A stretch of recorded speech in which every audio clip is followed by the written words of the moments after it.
తర్వాత white హౌస్కు Modi చేరడంతోనే Trump గట్టిగా కౌగలించుకొని shake hand ఇచ్చి స్వయాన ఆయనే చైర్ లాగి కూర్చుండబెట్టి తర్వాత అవర్ జర్నీ టుగెదర్ అని ఫోటోలతో కూడిన పుస్తకాన్ని ట్రంప్ మోడీకి బహుకరించడం. సో ఇదంతా ఈవెన్ మీకు ప్రెస్ కాన్ఫరెన్స్లో జాయింట్ ప్రెస్ కాన్ఫరెన్స్లో కూడా ఎవరు టఫ్ నెగోషియేటర్ మీరా మోడీయా అంటే మోడీకి నాకు పోటీయే లేదు, ఆయన చాలా గట్టిగా నెగోషియేట్ చేస్తాడు, ఆయన చాలా స్ట్రాంగ్ అని మా మోడీకి బాగా ప్రైజ్ చేసి ఇవన్నీ కనబడింది. అదే సమయంలో మీరు అన్నట్టు ప్యాకాట తమ్ముడే ప్యాకాట అన్నట్లు. సో ప్యాకాట కూడా మొదలుపెట్టాడు. మోడీ రాకముందే మోడీ ఇండియన్ టైం 2:30కి రీచ్ అయ్యాడు. ఇండియన్ టైం 2:30 AM, మార్నింగ్ 2:30 మనకు. సో మార్నింగ్ అంతకుముందు ఒక 3 hours ముందు 11:30కి నైట్ మన ఇండియన్ టైం నైట్కు ట్రంప్ రెసిప్రోకల్ టారిఫ్స్ అని ఒక ఎగ్జిక్యూటివ్ ఆర్డర్ సైన్ చేశాడు. ఈ రెసిప్రోకల్ టారిఫ్స్ అంటే అమెరికా ఉత్పత్తుల పైన ఏ దేశము ఎంత దిగుమతి సుంకం వేస్తే, ఇంపోర్ట్ డ్యూటీ వేస్తే ఆ దేశ ఉత్పత్తుల పైన అమెరికా కూడా అంతే దిగుమతి సుంకం వేస్తుంది. సో దీన్ని రెసిప్రోకల్ డ్యూటీస్ అంటారు. ఇది ఇండియా చాలా నష్టపోయే అంశం. ఎందుకంటే మన దేశంలో 2 దేశాలు సేమ్ సుంకాలు ఎప్పుడు రాదు. ఎందుకంటే ఆయా దేశాల ఎకనామిక్ స్థాయిని బట్టి, ఆ దేశాల కెపాసిటీని బట్టి ఉంటుంది. ఇప్పుడు భూటాన్ వస్తువులపైన మనం ఎక్కువ ట్యాక్స్ వేసి, ఇండియా వస్తువులపైన భూటాన్ ఎక్కువ ట్యాక్స్ వేసింది కదా అని మనం కూడా ఎక్కువ ట్యాక్స్ వేస్తే భూటాన్ మిగలదు. ఎందుకంటే మన కంట్రీ ముందు భూటాన్ కెపాసిటీ తక్కువ. సో అందువల్ల ఇవాళ ఈ రెసిప్రోకల్ టారిఫ్ వల్ల మన టెక్స్టైల్ ఉత్పత్తులు, మన ఫార్మా, మన అగ్రికల్చరల్ ఎక్స్పోర్ట్స్ అన్నీ దెబ్బతింటాయి. సో మన ఎక్స్పోర్ట్స్ ఇప్పటికే గ్లోబల్ ఎకానమీ డిస్రప్ట్ అయిపోయి గ్లోబల్ జియో ఎకనామిక్ టెన్షన్స్ అంటారు, జియో పొలిటికల్ టెన్షన్స్ వల్ల మన దేశ ఎగుమతులు ఇవాళ చాలా ఇబ్బందుల్లో ఉన్నాయి. ఇప్పుడు ట్రంప్ విధించిన రెసిప్రోకల్ డ్యూటీస్ వల్ల మన ఎక్స్పోర్ట్స్ ఇంకా ఇబ్బందులు పడతాయి. ఇంట్రెస్టింగ్ ఏంటంటే మోడీకి రాకకు ఒక 2 hours ముందు ప్రకటించాడు. పర్టిక్యులర్ అదే రోజు ఎందుకు ఎంచుకున్నాడు చాలా క్లియర్గా చెప్పాడు. 3 వారాల నుంచి గ్రేట్ వీక్స్, చాలా గొప్ప వీక్స్ చూసాం, ఇవాళ ఇక బిగ్ డే అన్నాడు.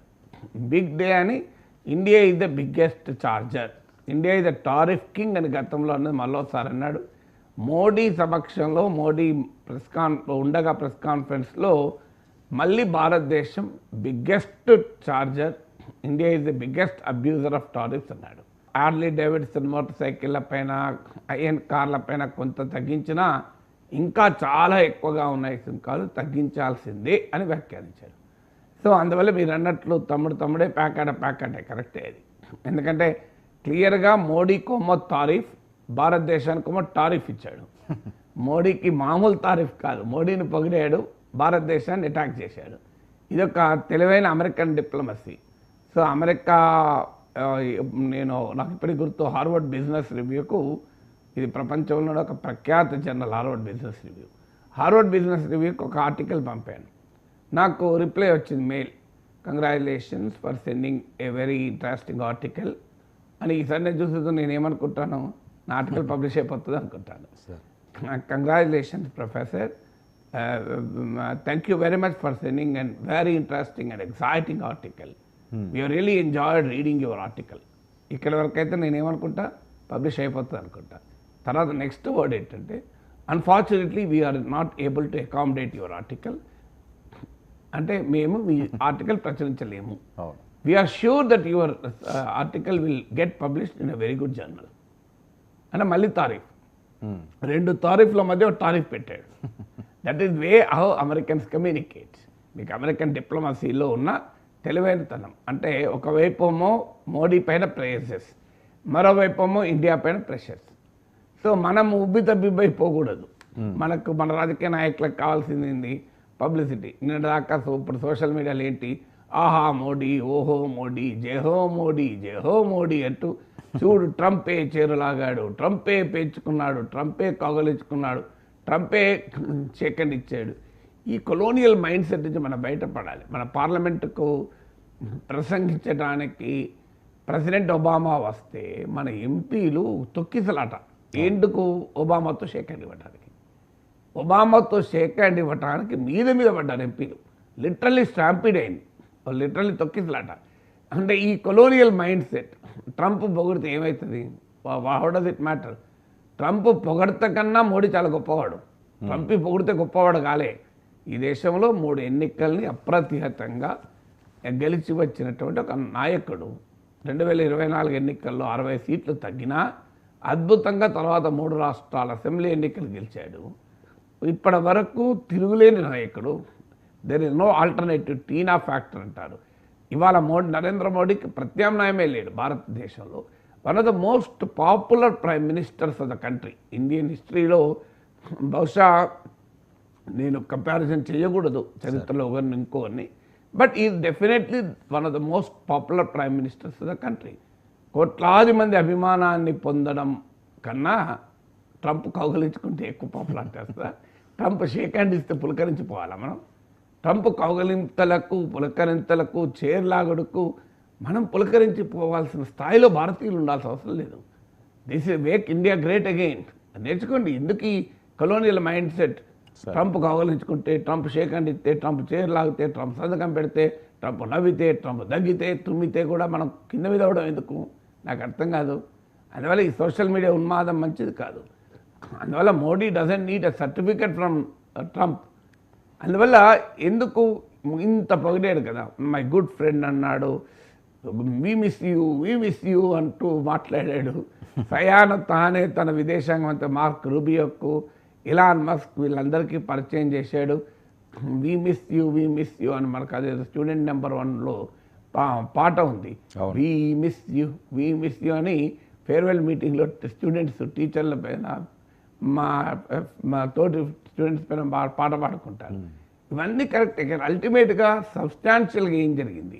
నేను ఇంతకుముందు చెప్పినట్లు congratulations, thank you very much for an interesting and exciting article, అక్కడ దాకా బాగుంటుంది. తర్వాత we are unable to accommodate your peace. So మరి ఒకవైపు మోడీని పొగుడుతూ, మరోవైపు Modi is a tough negotiator అన్నాడు. అల్టిమేట్గా ఏం జరిగింది? మన మీద ఏమైనా రెసిప్రోకల్ టారిఫ్స్ ఆగినాయా? ఇండియాకి ఏమైనా ఎగ్జంప్షన్ అనుకున్నారు అందరూ. సో ప్రైమ్ మినిస్టర్ మోడీ వెళ్ళి ట్రంప్తో మాట్లాడి మనకు ఎంతన్నా కాస్త ఎగ్జంప్షన్ తీసుకుంటారు అని. కానీ ఎగ్జంప్షన్ ఎక్కడన్నా వచ్చిందా మనకు? సార్ మనకి ఎక్కడ ఎగ్జంప్షన్ రాదు అని చెప్పాడు మళ్ళీ ట్రంప్. మోడీ ముందటే భారతదేశాన్ని మినహాయింపు లేదు, ఈ సుంకాలు భారతదేశం అని కూడా వర్తిస్తాయి అని క్లియర్గా చెప్పాడు. ఎందుకంటే అమెరికాకు ఇండియాకు మధ్య ట్రేడ్ డెఫిసిట్ $100 బిలియన్ ఉంది. అంటే America imports more than it exports to us. అందువల్ల అమెరికా ఎక్కువ ఇంపోర్ట్ చేసుకుంటుంది కనుక వాటిపైన మేము లెవెల్ ప్లేయింగ్ ఫీల్డ్ అంటున్నారు. అంటే అర్థం ఏంటి? అమెరికా, మన దేశం అమెరికా నుంచి దిగుమతి చేసుకునేవి పెరిగిపోతాయి, భారతదేశం అమెరికాకు ఎగుమతి చేయడం తగ్గిపోతాయి. మరి ఇది మన ట్రేడ్కి నష్టం కదా? అంటే మన ఎక్స్పోర్ట్స్ దెబ్బతింటాయి, మన అమెరికాకు చేసే ఎక్స్పోర్ట్ దెబ్బతింటాయి, అమెరికా నుంచి మనం రిసీవ్ చేసుకునే ఇంపోర్ట్స్ పెరిగిపోతాయి. మరి మోడీ వైట్ హౌస్కి వెళ్ళి మోర్ ఇంపోర్ట్స్ లెస్ ఎక్స్పోర్ట్స్ సాధించితే మనం తారీఫ్ చేయాలా అనేది మీరు సింపుల్ క్వశ్చన్. సో అయితే దీనికి ఒకటి ఏంటంటే మినీ ట్రేడ్ డీల్ ఒకటి కుదురుతుంది 7 నెలల్లోని. ట్రేడ్ డీల్ ఇంతకన్నా ఇంకెంత భయంకరంగా ఉంటుందో. ఇప్పుడే ట్రేడ్ డీల్ కుదరక ముందే ట్రంప్ టారిఫ్ మీద ఇస్తున్నాడు. పోనీ అది కాదు, ఇంకేదైనా అగ్రిమెంట్ కుదిరిందా? సో H1B వీసాల పైన ఎలాంటి ఇబ్బంది లేదు, దాన్ని మీకు ఇండియాకు అని ఒక ఫర్మ్ అష్యూరెన్స్, ఏదో మాటలు చెప్పడం కాదు, ఫర్మ్ అష్యూరెన్స్ ఏమైనా వచ్చిందా? ఒక ఇల్లీగల్ ఇమిగ్రేషన్ పైన మనమే కదా అంగీకరించింది. ఇక కొత్తగా అమెరికా ఇచ్చింది. పోనీ నెక్స్ట్ టైం నుంచి మీ భారతీయుల్ని మేము మిలిటరీ ఎయిర్క్రాఫ్ట్లో పంపము, వేడి లేయము అని అష్యూరెన్స్ ఇచ్చారా? అది లేదు. ఇంకా ఏం మనమే అష్యూరెన్స్ ఇచ్చొచ్చాం ఏంటి? మీ నుంచి ఎనర్జీ గ్యాస్ కొంటాం, మీ నుంచి F-35 యుద్ధ విమానాలు కొంటాం, మీ నుంచి డిఫెన్స్ పర్చేజెస్ కొంటాం. అందువల్ల అమెరికా నుంచి కొనడానికి పోయాం, మనం అమ్మటానికి పోవాలి. అమెరికా నుంచి కొనడానికి ఇండియన్ ప్రైమ్ మినిస్టర్ వెళ్ళాల్సిన అవసరం లేదు. మనం ఎవరు వెళ్ళకపోయినా మనం అమెరికా వాడు మనం కొంటామంటే ఇంటికి వచ్చి ఇచ్చిపోతాడు. ఇప్పుడు మనం అమెజాన్ దగ్గర పోయి కొనుక్కోము కదా, అమెజాన్ వాడు మన ఇంటికి వచ్చి ఇచ్చిపోతాడు కదా. సో ఎప్పుడు కూడా buyer is always top, customer is the king కదా. అందువల్ల మనము అమెరికా నుంచి వస్తువులు కొనడానికి అమెరికా దగ్గరికి వెళ్ళాము, మనం అమెజాన్ హెడ్ ఆఫీస్కి వెళ్ళి కొనుక్కోము, మనమేం స్విగ్గీ దగ్గరికి వెళ్ళి కొనుక్కోము. స్విగ్గీ కూడా మన దగ్గరికి వచ్చి ఇచ్చిపోతాడు. స్విగ్గీ అయినా, జొమాటో అయినా, ఉబర్ అయినా, అమెజాన్ అయినా, ఫ్లిప్కార్ట్ అయినా మనం పోయి తీసుకోం కదా. అంటే who is a upper hand, seller upper హ్యాండా, పర్చేజర్ అప్పర్ హ్యాండా? Always purchaser is upper hand. అందువల్ల మనం F-35 యుద్ధ విమానాలు కొంటాం, అమెరికా నుంచి ఎనర్జీ కొంటాం, మీ నుంచి ఇంకా ఎక్కువ దిగుమతులు చేసుకుంటాం. ఇవి చెప్పడానికి మనం ఎందుకు అమెరికా వెళ్ళాడు మన ప్రైమ్ మినిస్టర్? ఇవి వద్దన్నా మన ఇంటికి వచ్చి ఇచ్చిపోతారు, మనం ఏమి చెప్పలేము. కానీ మనము అమ్ముకోగలగాలి అమెరికన్ ఎకానమీలో. అన్ఫార్చునేట్లీ ఇండియన్ ప్రొడక్ట్స్, మీరు మీడియా అంతా చూడండి, మేము ఇండియన్ ప్రొడక్ట్స్ అమెరికన్ ఎకానమీలోకి ఎలో చేస్తాం, ఎక్కువ ఎలో చేస్తామని ఎక్కడన్నా అష్యూరెన్స్ ఉందా? నాకు చెప్పండి, మీరు ట్రేడ్లో వేర్ ఈజ్ ఇండియాస్ అడ్వాంటేజ్? మనం ఎనర్జీ సప్లైస్ ఎక్కువ కొంటాం, మన డిఫెన్స్ పర్చేజెస్ ఎక్కువ కొంటాం, అవి ఇప్పుడు కొనే వాటికన్నా రేట్ ఎక్కువనా కాదా తేలుతుంది మనకు. బట్ ఎక్కడ మీ టెక్స్టైల్ ఉత్పత్తులకు మేము రిలాక్సేషన్ ఇస్తాం, మీ ఫార్మా ఉత్పత్తులు రిలాక్సేషన్ ఇస్తాం, లేదు మీ అగ్రికల్చర్ ఎక్స్పోర్ట్స్కి మేము రిలాక్సేషన్ ఇస్తాం అని ఎక్కడన్నా ట్రంప్ ఒక్క మాట అన్నాడా? పైగా మీ మీద సుంకాలు పెడతాం, మిమ్మల్ని వదిలిపెట్టే ప్రసక్తే లేదు, మీకు ఎగ్జంప్షన్ లేదు, మీరు మా F-35 విమానాలు కొనాలి. F-35 విమానాలు కొనడం మీడియా ఒక పెద్ద విజయంగా అభివర్ణిస్తున్నాయి. అమ్ముకునేవాడు కొంటా అంటే అమ్మడానికి అది విజయమా? ఇది ఎట్లుందంటే, నేను హోటల్కు బుక్ చేసి గొప్ప విజయం సాధించాను, హోటల్లో నాకు అమ్ముతున్నాడు దోశ, స్విగ్గీ వాడు నాకు దోశ ఇస్తున్నాడు, నేను ఎంత గ్రేట్ అంటే, అరే నువ్వు డబ్బులు కడతాడు వాడు ఆయన దోశ ఫ్రీగా ఇస్తాడు వాడు. అమెరికన్ ఎకానమీలో వార్ ఎకానమీ పెద్దది, మిలిటరీ ఇండస్ట్రియల్ కాంప్లెక్సెస్ అంటారు. వాడు విమానాలు తయారు చేసుకుని దాచుకోవడానికి, ఎగ్జిబిషన్లో పెట్టుకోవడానికి, మ్యూజియంలో పెట్టుకోవడానికి, వాడు కొంటా అంటే ఎగిరి గంతేది ఇంటికి వచ్చి ఇచ్చిపోతాడు. దాన్ని పెద్ద విజయంగా చూపెడుతున్నారు. ఇప్పుడు చూడండి, ఇవాళ మీడియాలో అంతలా చూడండి, F-35 విమానాలు ఇస్తాను అమెరికా వాడు ఒప్పుకున్నాడు. ఎందుకు ఒప్పుకోనండి? పరిమాణ పాకిస్తాన్కి F-16 ఇస్తున్నాడు. పోనీ మనకి F-35 ఇస్తూ పాకిస్తాన్కి ఇవ్వనని అంటలేడు. పాకిస్తాన్కి ఇస్తాడని మనకి ఇస్తాడట. అంటే మనం ఒక్క మాటను అమెరికాని అనాలి కదా, అయ్యా మీరు మాకు F-35 విమానాలు అమ్ముతున్నారు, ఫైన్, మాకు శత్రు పాకిస్తాన్, మాకు శత్రు చైనా, మీరు ఇదే విమానాల్ని కానీ మీ యుద్ధ విమానాల్ని మీరు పాకిస్తాన్కి అమ్మద్దు, చైనాకి అమ్మద్దు, ఈ కండిషన్ మనం పెట్టినామా? అంటే మనం ఏం చేయలేకపోతున్నాం? మనం కొంటాం, పాకిస్తాన్ అనుకుంటాం, ఇద్దరం కలిసి కొట్టుకుంటాం. సార్, మనం సరెండర్ అవ్వాల్సిన అవసరం ఉందా? చాలా మందిలో ఉన్న ప్రశ్న ఇది. అంటే ఇప్పుడు Trump knows the power of bargaining. అదే పాయింట్ ఏంటంటే, దురదృష్టం ఏంటంటే మన చైర్ లాగినందుకు మన సోషల్ మీడియా చూడండి, ఇది వీడియో ట్రంప్ చైర్ లాగడం లేదు, ఇదిగా ఇది గోలా, చైర్ లాగినందుకు, కౌలించుకున్నందుకు, సేకరించినందుకు, ఈ సింబాలిజానికి మనం ఎక్కువ ఊగిపోతాం. ఆ ఇండియన్ సైకాలజీలో ఉన్న బలహీనతను అమెరికా వాడు ఎక్స్ప్లాయిట్ చేస్తున్నాడు. వాడికి ఎమోషన్స్ ఏం లేవు. వాడు ఇది ట్రంప్ ఇది ప్యూర్ బిజినెస్ మ్యాన్. నాకు ఎన్ని డబ్బులు వచ్చినాయని కాదు, ఇవన్నీ నాకు అనవసరమయ్యా, నా మొహం మీద ఉంచిన మంచిదే, నా వస్తువు కొంటే చాలు అనే type. So America business Trump యొక్క స్వభావం ఏంటంటే, is a pure business man. You are a pure business man. అని తిట్టు మంచిదే, నాకు కొనుక్కుంటావా కొనుక్కో చెప్పు. అప్పుడు పాకిస్తాన్ ఉంది, పాకిస్తాన్ ఇది టెర్రర్ స్టేట్ అని అమెరికాకు తెలియదా? తెలిసి కూడా పాకిస్తాన్తో ఎందుకు సంబంధాలు? అమెరికా డిఫెన్స్ పర్చేజెస్కు పెద్ద కస్టమర్ పాకిస్తాన్. అమెరికాకు చైనాకు పడదు, కానీ ఇలా అమెరికాకు one of the biggest trading partner కూడా చైనా. మరి పడదు కదా, ఎందుకు అమ్ముతున్నాడు? ఇప్పుడు నేను అమెరికాను తప్పు పడతలేను. ఎనీ బిజినెస్ మ్యాన్ ఎమోషన్స్తో సంబంధం లేదు. మీరు ఇప్పుడు ఉదాహరణకు మీరు షాప్కి వెళ్తారు, సార్ మీరు చాలా మంచి వాళ్ళు సార్, మీరు చాలా గ్రేట్ సార్, మీరు అన్న ఒక షాప్ ఉన్నది, థ్యాంక్ యూ అండి అంటాడు. సార్ మీరు ఎంత బాగుంది సార్ షాప్, ఇది చాలా బ్యూటిఫుల్గా ఉంది, థ్యాంక్ యూ సార్ అంటాడు. సార్ ఎంత బ్యూటిఫుల్గా అరేంజ్ చేశారు సార్, థ్యాంక్ యూ సార్ అంటాడు. ఇంకోసారి అంటే కొంటావా కొనవా అసలు చెప్పంటాడు. ఇవన్నీ కాదయ్యా, ఏం కొంటా చెప్పంటాడు. అవునా కాదా? మీరు పొగుడుతూ ఉండండి, బిజినెస్ మ్యాన్ ఇంటడా? బిజినెస్ మ్యాన్ అదే నువ్వు పడు, ఏమయ్యా షాప్ అంతా చిందరవందర పెట్టుకున్నావు, ఒక 5 కిలోలు ఇవ్వు అని అనుకో, ఒక్క మాట కూడా అనుకుంటే 5 కిలోలు ఇచ్చి పంపుతాడు. ఎందుకంటే business man needs business, not prices. Business man కావాలంటే కస్టమర్ని ప్రైజ్ చేస్తాడు. ఏం సార్ ఈ మధ్య కనబడతలేరు, చాలా స్మార్ట్ అయిపోయారు సార్, చాలా అసలు మీ ఏదే తెలుస్తలేదు సార్, చాలా యంగ్ కనబడుతున్నాడు సార్ అంటాడు. దీంతో కస్టమర్ ఖుషి అయిపోయి ఇంకో 10 కిలోలు ఎక్కువ కొనుక్కొని వస్తాడు. దిస్ ఈజ్ ద సేల్స్మెన్షిప్ కదా. అంటే వెంటనే ఏం అసలు ఏం సార్ మీ ఎంత చేస్తారు అసలు మీరు అట్లా కనబడుతున్నారు 30sలో ఉన్నారంటే మనిషి, ఎందుకంటే మనిషి బలహీనత, నీ ఏజ్ తక్కువ కనబడుతుందన్నా, మనిషి స్మార్ట్ అయ్యాడన్నా, మనిషి బరువు తగ్గాడన్నా, మనిషి ఎక్కడ లేని ఆనందపడతాడు. ఈ బలహీనతను ఉపయోగించుకొని ఇంకో 10 కిలోలు ఎక్కువ అమ్ముకుంటాడు. అది ట్రంప్ యొక్క లక్షణం. ఇది out and out business man. మీరు గాజాలు ఏమంటాడు, మొత్తం 20 లక్షల మంది ఖాళీ చేసి దాన్ని రిసర్చ్ చేస్తా అంటాడు. ఎవడన్నా అట్లా అంటాడు. ఈ యొక్క దేశ ప్రెసిడెంట్ అనడమే కాదు, ఇప్పుడు ఒక సౌదీ అరేబియాలో సమ్మిట్ కూడా పెట్టిండు. మీకు ఇదేదో మాటలు కాదు, ఇప్పుడు అరబ్ సమ్మిట్ పెట్టిండు. UAE, Qatar, Jordan, Egypt, Saudi Arabia attend అవుతుంది. ఏంటిది ఇది ప్లాన్ అయింది, గాజా నుంచి 20 లక్షల మంది ఖాళీ చేయించి దాన్ని బ్యూటిఫుల్ బీచ్ ప్రాపర్టీ చేస్తాడు, రిసార్ట్ చేస్తాడట. ప్రపంచంలో ఎవరికైనా ఇట్లాంటి ఐడియాస్ వస్తే ఒక దేశంలో ఉన్న ప్రజలందరినీ ఖాళీ చేయించి అక్కడ నేను రిసార్ట్ కడతా అని ట్రంప్కే వస్తాయి, ఇంకెవరికి రాదు. డెన్మార్క్ పోయి నా గ్రీన్లాండ్ ఇచ్చే కొనుక్కుంటా అంటున్నాడు. మీరు ప్రపంచంలో ఇంకే నాయకుడైనా యుద్ధాలు చేసి ఆక్రమించే నాయకుడు ఉంటాడు, నేను ఒప్పుకుంటాను. పుటిన్ ఉన్నాడు, ఉక్రెయిన్ పైన యుద్ధం చేశాడు, 20% భూభాగం ఆక్రమించాడు. కానీ ఎవడైనా ఇంకో దేశ భూభాగాన్ని కొంటా అని చెప్పి పోతారు, బేరమాడతాడు ఎవడన్నా. అసలు ఇప్పుడు మన శ్రీలంక వెళ్ళి నా జాబ్లో ఇచ్చేసి నేను కొంటా అంటావా? ఒక ట్రంపే అనగలడు, ఇంకెవరు అనలేదు. సో గ్రీన్లాండ్ కొంటా అంటున్నాడు. అరే కొనడం ఏంద్రాబాయ్, అది నా దేశ భూభాగం అంటే ఇవ్వకపోతే బెదిరిస్తా, మిలిటరీ అంటాడు.